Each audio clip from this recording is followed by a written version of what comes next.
জিন্দেগি তো মানবে না, মানা উচিত না, ঠিক কিনা জোরে কথা বলেন।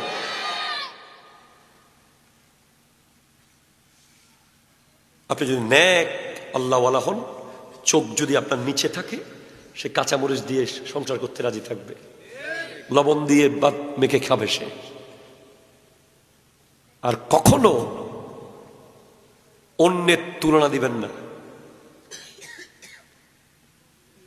কখনো বার্গেনিং এ যাবেন না, মানে তর্ক করার সুযোগ দিবেন না, তর্ক অ্যাভয়েড করবেন।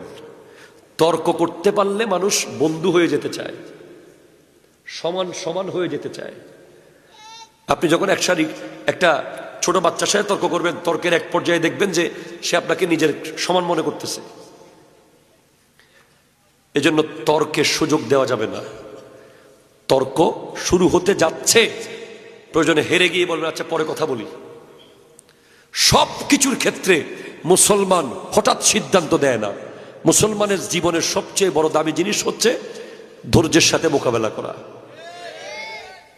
যে কোনো বিষয়ে যখন আপনি বলবেন আচ্ছা 2 দিন পরে বলি, আচ্ছা 1 দিন পরে কথা হবে, আচ্ছা কালকে আসিও, এই কালকের ভিতরে দেখবেন অনেক কিছু পাল্টে যায়, ঠিক কিনা বলেন? বিবির সাথে যখন কোনো বিষয়ে তর্কে লেগে যাবেন, দেখবেন যে আপনার বিবি টোটালি কথা বলতে পারে না, নরম মানুষ, জীবনে কথাবার্তা বলে না, কিন্তু স্বামীর সাথে যখন তর্ক শুরু হয় তখন বিবির উপর ফুল ফোর্স শয়তান দিয়ে দেয়, তখন তার মধ্যে শব্দ বের হয় বুলেটের মতো। তাকে কম্পিটিটর বানানো যাবে না। কম্পিটিটর মানে প্রতিযোগী। সে আপনার প্রতিযোগী নয়, সে আপনার অর্ধাঙ্গী, ঠিক কিনা কথা বলেন?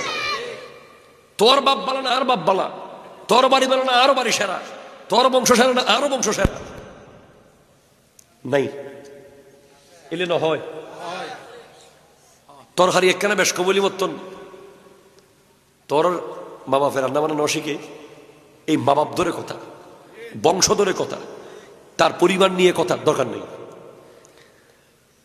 তার সাথে কোনো ধরনের প্রতিযোগিতায় যাওয়া যাবে না।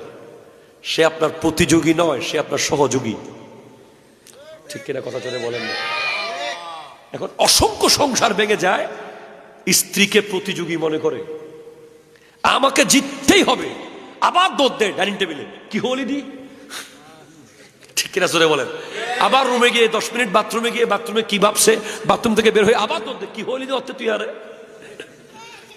ঠিক কিনা বলেন? এই যদি হয়, বিবি আপনাকে মানবে না।